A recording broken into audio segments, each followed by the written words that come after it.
Friends, चलें start करते हैं अपने कोर्स को। और यहाँ पर मैं आपको सबसे पहले फ़ोल्डर क्रिएट करना सिखा देता हूँ। आता हूँ मैं अपने डेस्कटॉप स्क्रीन पे आने के बाद आप अपने माउस से राइट क्लिक करेंगे। राइट क्लिक करने पर आप आएँगे न्यू पे जाने के बाद आप जाएँगे फ़ोल्डर पे।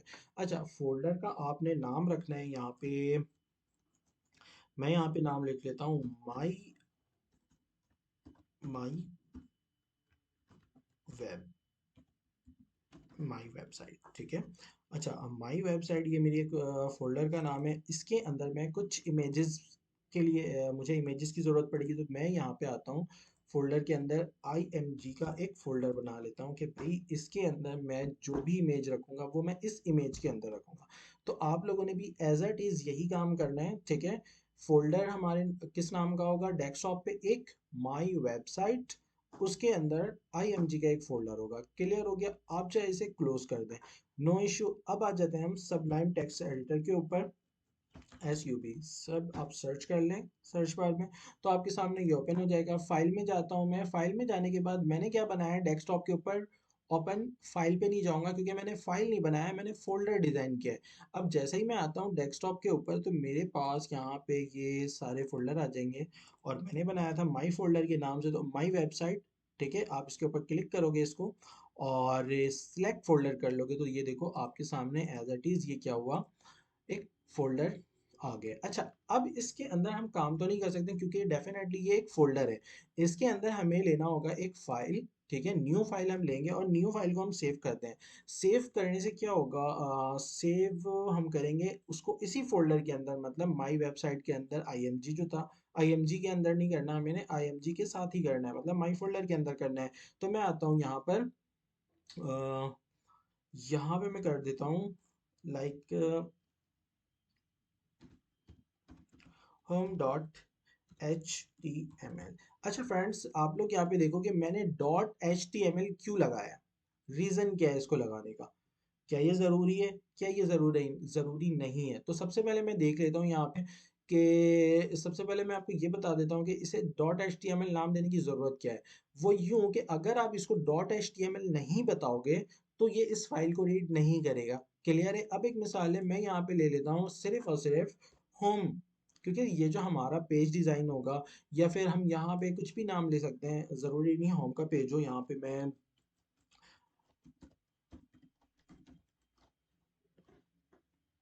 कम टू कोड। ठीक है, कम टू कोड में ले लेता हूँ और मैं इसको करता हूँ सेव। यहाँ पर एक फाइल आपके सामने आ चुकी है जो कि पहले मौजूद नहीं थी। ठीक है, अब मैं इसके अंदर कुछ भी टेक्स्ट टाइप करने जाऊँ तो यहाँ पे देखिए ये क्या हो रहा है, मतलब HTML लिखना चाहूँ तो ये मतलब ब्राउज़र रीड नहीं कर रहा है इसे। मैं टैग क्लोज भी कर देता हूँ तो यहाँ पे कुछ भी नहीं हो रहा। सही है। और यहाँ पर आपने सिर्फ एक चीज़ देखना है, यहाँ पर मैं लेता हूँ और मैं इस फाइल को जाता हूँ सेव करने। अब सेव करने के लिए आपने क्या करना है, आपने न्यू फाइल ले लिया, आप जाओगे इस फ़ोल्डर के ऊपर, क्योंकि इस फ़ोल्डर पे हमने क्यों जाना है कि इसके इस फ़ोल्डर के अंदर मुझे फ़ाइल चाहिए, तो मैं इसी फ़ोल्डर के ऊपर राइट क्लिक करूँगा और न्यू फाइल ले लूँगा। न्यू फाइल लेने के बाद मैं जाऊँगा फाइल के अंदर और फिर मैं इसको करूँगा सेव। जैसे ही मैं इसको सेव करूँगा तो ये मुझसे बोलेगा कि भई आप इसको नाम दो। नाम बताना डेफ़िनेटली हर एक फ़ाइल को सेव करने के लिए कुछ ना कुछ नाम देना पड़ता है। यहाँ पे मैं इसको देता हूँ come to code come to code dot HTML। अच्छा, इससे पहली वाली फ़ाइल में आप अगर गौर करो तो मैंने यहाँ पे .html इसको नहीं बताया। ठीक है, और दूसरी जो फ़ाइल मैं ले रहा हूँ मैं इसको बता रहा हूँ क्या, .html। मैं इसको कर लेता हूँ यहाँ पे सेव। आप अगर गौर करें यहाँ पर, ये दोनों फाइलें एक ही हैं, मतलब इसके अंदर कुछ चेंजेस नहीं है, दोनों ब्लैंक है। बट यहाँ पर .html लगाने के बाद ये देखिए डबल कोटेशन के अंदर ये आ रहा है और ये एक फाइल के शेप में है। तो आप समझ सकते हैं कि यहाँ पर और यहाँ पर क्या डिफरेंस है। अच्छा, अब मैं एक स्टेप और आगे चल के आप लोगों को समझा देता हूँ, काफ़ी अच्छी तरह आप लोगों को समझ में आ जाएगा। इससे पहले मैंने टैग लिया था और इसके अंदर मैंने लिखा था HTML, जो कि आ रहा था वहाँ पर ग्रे कलर में और कुछ भी रीड नहीं कर रहा था। यहाँ पे मैं लेता हूँ, इसको करता हूँ इंटर।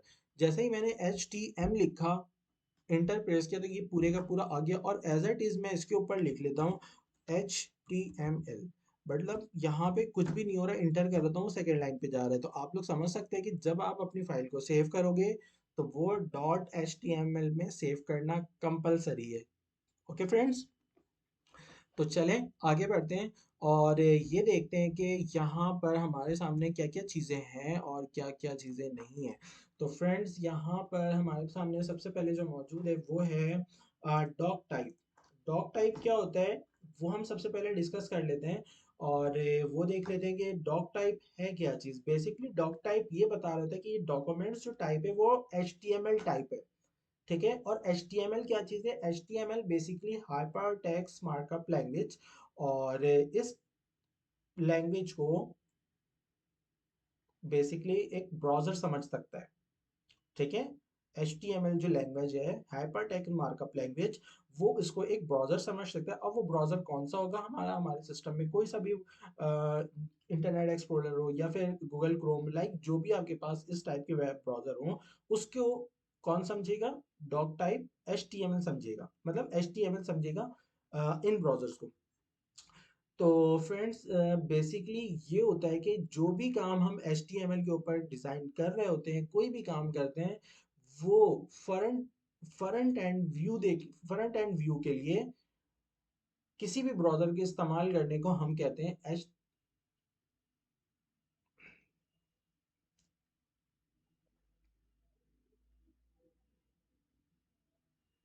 बेसिकली बेसिकली जो डॉक टाइप है हमारा वो है HTML, और HTML ब्राउज़र किसको रीड करता है? HTML को।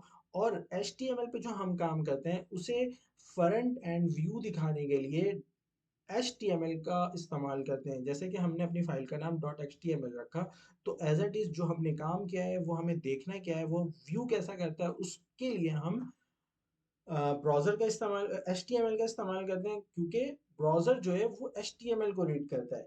ओके फ्रेंड्स, चले हम आगे बढ़ते हैं। अच्छा, सबसे पहले हम यहाँ पर आते हैं, जो कि हमारा काम स्टार्ट होता है टाइटल के अंदर से। टाइटल बेसिकली है क्या? हमने अपना फ़ोल्डर क्रिएट कर लिया, और जैसे कि मैंने बताया कि ये हमारा फ़ोल्डर जो कि HTML फाइल है, वो किसको रीड करता है?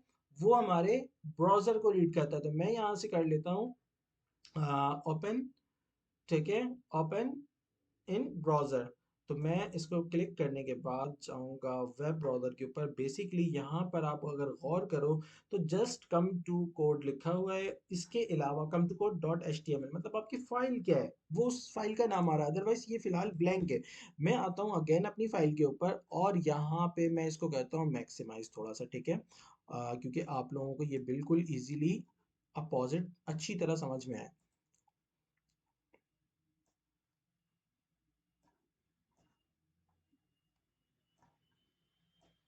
यहाँ पर इसे कर लिया और इसको मैं थोड़ा-सा छोटा कर लेता हूँ कि समझ में आ जाए। ओके फ्रेंड्स, ये मेरी आधी-आधी स्क्रीन के ऊपर आ गया है और यहाँ पे मैं डिस्कस करने वाला हूँ। अच्छा, अगर गौर करो, ये जो मेरे फ़ाइल का नाम है फ़िलहाल तो ये शो कर रहा है। ओके, ये देखो, ये आ रहा है। अब अगर मैं यहाँ पर चेंज करता हूँ नाम, लाइक यहाँ पे मैं करता हूँ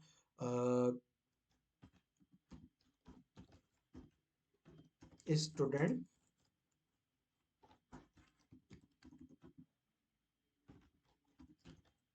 success corner. Student success corner, यहाँ इस फाइल के ऊपर मैं आता हूँ और इसको मैं सेव कर लेता हूँ। फाइल से आने के बाद, सेव करने के बाद जैसे ही मैं यहाँ पे रिफ्रेश करता हूँ तो आप अगर गौर करो यहाँ पर क्या नाम आ गया? Student success corner.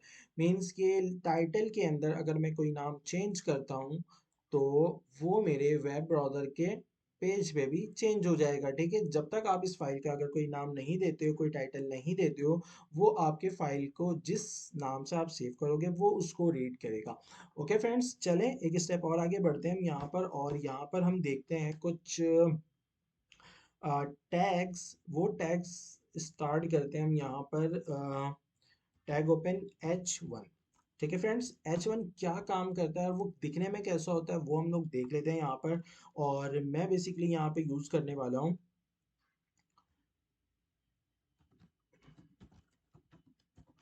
एक हेडिंग है स्टूडेंट सक्सेस कॉर्नर। मैं इसको करता हूँ यहाँ से फाइल में जाने के बाद मैं इसको करता हूँ सेव, और जैसे ही ये सेव होगा और मैं इसको यहाँ पे करता हूँ रिफ्रेश, तो फ्रेंड्स अगर आप गौर करो तो ये क्या हो रहा है, जो कि मैंने यहाँ पे एक टैग लिया H1 का, H1 मीन्स के हेडिंग वन, ठीक है फ्रेंड्स। और हेडिंग वन जैसे ही मैंने लिया तो मेरे वेब ब्राउज़र के ऊपर क्या आ गया, जैसे ही मैंने इसको रिफ्रेश किया तो ये हेडिंग वन मेरे पास शो कर रहा है। अच्छा, इसके कितने स्टेप्स हैं वो हम आज की क्लास में डिस्कस कर लेते हैं और फिर आगे चलते हैं हम।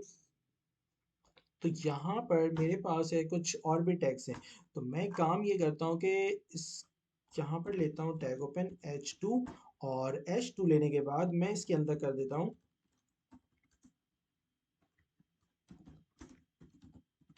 कम टू कोड। ठीक है, अब मैं आता हूँ यहाँ से फाइल में आने के बाद इसे सेव करता हूँ और यहाँ से मैं इसको कर लेता हूँ रिफ्रेश। जैसे ही मैं रिफ्रेश करता हूँ, आप अगर गौर करें यहाँ पे H1 इतना बड़ा था और H2 उसके सामने कितना छोटा सा लग रहा है।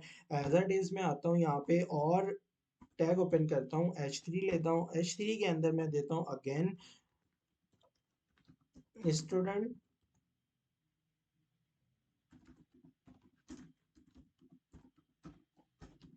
Student success corner. ओके, जैसे ही मैं इसे रिफ्रेश करता हूँ आप लोग यहाँ पे देख सकते हो, क्योंकि ये वर्ड बड़ा है, काफ़ी लंबा वर्ड है, तो इसलिए यहाँ पे इस तरह से आ रहा है। तो मैं काम ये करता हूँ कि इन तीनों में सेम कर लेता हूँ कि स्टूडेंट सक्सेस कॉर्नर। ठीक है, और करें इसको मैं सेव करता हूँ कंट्रोल एस करके और यहाँ पे आके रिफ्रेश करता हूँ, तो यहाँ पर ये आप देख सकते हैं एज इट इज़ ये आ रहा है। अच्छा, अब यहाँ पर मैं थोड़ा सा फास्टली काम करता हूँ H4, और H4 के अंदर मैं यहाँ पे again student success corner type करता हूँ और यहाँ पे मैं इसको रिफ्रेश कर लेता हूँ एज इट इज़। आप H5 sorry tag open H tag open H5 और इसके अंदर ये student success corner again H6 और इसके अंदर भी यही सेव किया और मैं आता हूँ इसको रिफ्रेश करता हूँ। तो आप यहाँ पे देख सकते हैं कि 1 2 3 4 5 6। अगर मुझे हेडिंग टाइप की कोई भी चीज़ चाहिए और इस साइज में चाहिए तो मैं यहाँ से ले सकता हूँ। और एक चीज़ और याद ध्यान रखना है आप लोगों ने कि हमारे पास हेडिंग शेप में हमारे पास ये सिर्फ छः साइजेस हैं। ओके ओके, तो मैं यहाँ पे फिलहाल आप लोगों को ये सारी चीज़ें समझ में आ गई होंगी और मैं एक काम ये करता हूँ कि इसको यहाँ पर इसी तरह से रहने देता हूँ और नीचे मैं टाइप करता हूँ एक और हेडिंग। ठीक है, और वो आप लोगों को समझाने के लिए कि वो क्या काम करेगा, उसके नीचे अगर मैं कोई हेडिंग लिखता हूँ कुछ लिखता हूँ तो वो क्या होता है, कैसे होगा, कम टू कोड। ठीक है, इसको मैं कंट्रोल एस करके सेव कर लेता हूँ और इसके नीचे मैं टैग लेता हूँ एक पी का।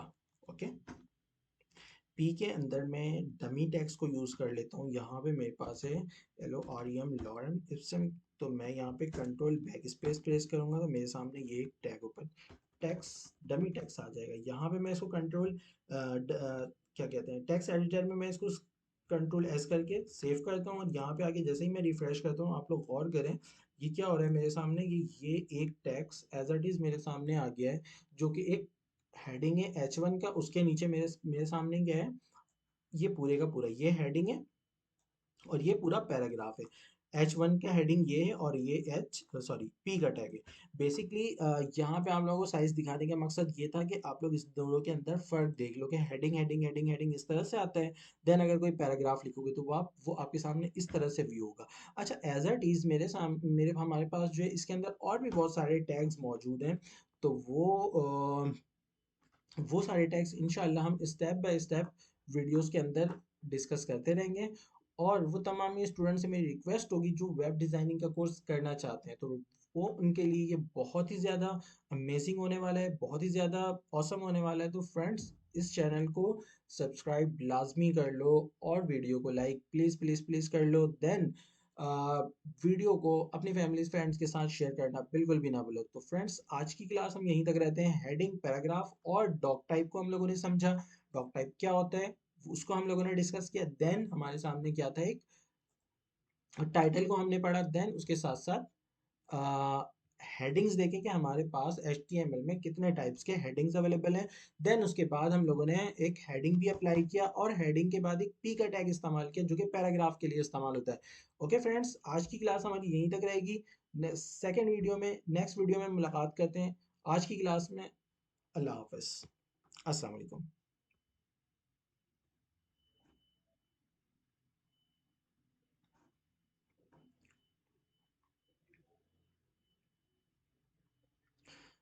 अस्सलाम वालेकुम फ्रेंड्स, कैसे हैं आप सब? उम्मीद करता हूँ खैरियत से होंगे। आई होप कि पिछली वीडियो में आप लोगों को काफ़ी सारी चीज़ें सीखने समझने को मिली होंगी और मेरी आप तमाम से रिक्वेस्ट है कि जब आप लोग इसको वॉच करें इन वीडियोस को तो साथ में प्रैक्टिस भी करें। तो फ्रेंड्स, आज की वीडियो स्टार्ट करते हैं और आज की वीडियो में हम ये देखने वाले हैं कि जिस तरह से हम अपनी वेबसाइट के सॉरी वर्ड की फाइल के अंदर किसी टेक्स्ट को बोल्ड करना या फिर ग्राफिक्स के अंदर किसी टेक्स्ट को बोल्ड करना, इटैलिक करना, अंडरलाइन करना, लाइक इस टाइप की चीज़ें हम कर रहे होते हैं। तो क्या है हमारे पास वेब डिज़ाइनिंग के अंदर भी इस तरह के कुछ ऑप्शंस मौजूद हैं?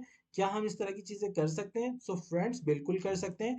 तो वो कैसे करेंगे? क्या होगा? क्यों होगा? वो किस तरह होगा? तो वो हम लोग देखने वाले हैं आज की क्लास में। तो फ्रेंड्स, स्टार्ट करते हैं। तो मैं एक काम ये करता हूँ फ्रेंड्स, आप लोगों को एक चीज़ दिखा देता हूँ यहाँ पे रिफ्रेश करके कि जो लास्ट क्लास में हम लोगों ने एक हेडिंग लिया था, हेडिंग के बाद पैराग्राफ, उससे पहले कुछ हम लोगों ने हेडिंग्स देखे थे, वो आज की क्लास में मैं यहाँ से रिमूव कर रहा हूँ और इसको करता हूँ मैं सेव। सेव करने के बाद मैं अगेन यहाँ पर आता हूँ, इसको मैं करता हूँ रीलोड। तो आप लोग देखेंगे हमारे सामने एक हेडिंग है, हेडिंग के नीचे एक पैराग्राफ है। अब आ जाएं यहाँ पर सबसे पहले मैं ले लेता हूँ कुछ टैग्स को मुझे बोल्ड करना है, ठीक है। तो मैं यहाँ पे टैग ओपन करता हूँ और मैं यहाँ पे लेता हूँ बी और कंट्रोल यहाँ से मैं करता हूँ एक्स, या फिर आप जाओ फाइल में, ये काम करें, इसको यहाँ से यहाँ तक सिलेक्ट करें और कट करें। यहाँ पर मैं आता हूँ यहाँ तक जो कि मेरे पास वर्ड है, कंस्ट्रक्टर से लेकर लाइट तक, इन वर्ड्स को मैं चाहता हूँ कि ये वर्ड्स हो जाएं बोल्ड। इसको मैं करता हूँ यहाँ पर सेव और मैं आके जैसे ही यहाँ पे रिफ्रेश करता हूँ तो आप अगर इन वर्ड्स के दरमियान ये गौर करें कि ये वर्ड्स थोड़े नॉर्मल से हैं और ये वर्ड्स मेरे पास कुछ, ये देखें मैंने इसको थोड़ा सा जूम किया हुआ है 200 पिक्सल साइज पे। तो यहाँ पर आप अगर गौर करें तो ये वर्ड मेरे पास क्या है, बोल्ड शेप में, बाकी सारे नॉर्मल है। तो एज अ इज अगर आपने किसी वर्ड्स को बोल्ड करने हैं तो वो यहाँ पर आप बी का टैग यूज कर सकते हो। एज इट इज कुछ को स्टूडेंट्स का ये भी क्वेश्चन होगा कि क्या सर हम बी के टैग को जस्ट ओनली यूज करते हैं? नो, इसके साथ साथ हमारे पास एक और टैग है और वो कौन सा टैग है वो भी देख लेते हैं। एक टैग ओपन करते हैं और यहाँ पर हम लगाते हैं स्ट्रॉन्ग का टैग। स्ट्रॉन्ग का टैग लगाने से आप समझ गए होगे अब तक कि स्ट्रॉन्ग मीन्स डेफिनेटली कुछ ना कुछ स्ट्रॉन्ग, ठीक है। इसको मैं करता हूँ यहाँ से कंट्रोल एस करके सेव और अब मैं आता हूँ अपने वेब ब्राउज़र के ऊपर और यहाँ पर अगर आप गौर करो तो ये जो कि फर्स्ट वर्ड पहली लाइन में हमारे पास हमने यहाँ पे बोल्ड का टैग लगाया था, तो एज अ इज यहाँ पे मैं स्ट्रॉन्ग का टैग लगाता हूँ तो क्या होने वाला है, तो यहाँ से यहाँ तक आप अगर गौर करो कि ये कुछ वर्ड्स हैं, ये बोल्ड है, एज इट इज ये वाले भी वर्ड्स बोल्ड है, जो कि आप लोगों को दूसरे वर्ड्स के मुकाबले में बिल्कुल क्लियर ये दिख रहा होगा। ओके फ्रेंड्स, आगे चलें और मैं एक काम ये करता हूँ कि इसको मैं मैक्सिमाइज कर लेता हूँ यहाँ से, इतनी स्क्रीन पर, इतना स्क्रीन पे रख लेता हूँ, यहाँ से इसको मैं नीचे कर लेता हूँ क्योंकि आप लोगों के पॉइंट्स क्लियर हों। ओके फ्रेंड्स, यहाँ यहाँ पर अगर आप गौर करें तो ये क्या है, ये बोल्ड है और मेरे सामने ये भी बोल्ड है, ठीक है। अच्छा, एज इट इज और भी बहुत सारे टैग्स हैं जिसको हम यहाँ पर अपने लिए इस्तेमाल कर सकते हैं। और आई फ्रेंड्स, मैं आपको एक अच्छी सी चीज़ यहाँ पे दिखाने वाला हूँ। जिस तरह से हमने एक पी का टैग लिया था, ओके। अच्छा, पी के टैग के अंदर क्या था कि जिस तरह से हमने पैराग्राफ को टाइप किया वो वैसे ही वो दिखा रहा था। अच्छा, यहाँ पे मैं एक काम ये करता हूँ, मैं लेता हूँ एक टैग जिसका नाम होगा प्री, ठीक है। प्री का टैग क्या काम करता है वो हम लोग देख लेते हैं। यहाँ पे मैं आता हूँ और लिखता हूँ लॉरेम, कंट्रोल बैक स्पेस, ये मेरे पास आ गया। इसको मैं करता हूँ सेव। इसको सेव करने के बाद यहाँ पे फाइल से मैं आपको सेव करके दिखा देता हूँ, सेव किया और देन मैं इसको करता हूँ फुल स्क्रीन। फुल स्क्रीन करने के बाद आप अगर गौर करें, ये देखें ये किस शेप में आपको दिख रहा है, ये ऐसा क्यों दिख रहा है, रीज़न क्या है वो मैं आपको बता देता हूँ। अच्छा, वो ये है कि पी और प्री के टैग में ये डिफरेंस है कि पी का टैग आप जैसे भी लिखोगे कि वो पूरी स्क्रीन को रीड करता है और प्री का टैग जो आप यूज करते हो कि जैसा आप वहां पर उसे बताओगे एज इट इज वो शो करेगा। मतलब जो भी आप लिखोगे ना, जिस स्टाइल में लिखोगे, जहां पे आप इंटर प्रेस करोगे, जहां पे आप उसको सेकंड लाइन दोगे या जो भी कुछ करोगे, प्री बाय डिफॉल्ट लॉरम दोनों एक ही है। जो ऊपर लॉरम लिखा है, अगर आप पैराग्राफ को सर्च करना चाहें पैराग्राफ देखना चाहे तो देख लें, दोनों सेम पैराग्राफ है, बट दोनों के अंदर डिफरेंस ये है कि टैग का, एक पी का टैग यूज हो रहा है और एक प्री का टैग यूज हो रहा है। ठीक है फ्रेंड्स, तो अगर किसी की कुछ प्रॉब्लम्स हैं, किसी को अगर कुछ समझ में नहीं आ रहा है, तो वो डेफिनेटली कमेंट सेक्शन में पूछ सकते हैं और अपने पॉइंट्स को क्लियर कर सकते हैं। आज की क्लास हमारी यहीं तक रहेगी, और सेकंड नेक्स्ट क्लास इंशाल्लाह मैं बहुत जल्दी आप लोगों के लिए लेकर आने वाला हूँ। तो फ्रेंड्स, आज की क्लास में मुझे इजाज़त दें। अल्लाह हाफ़िज़।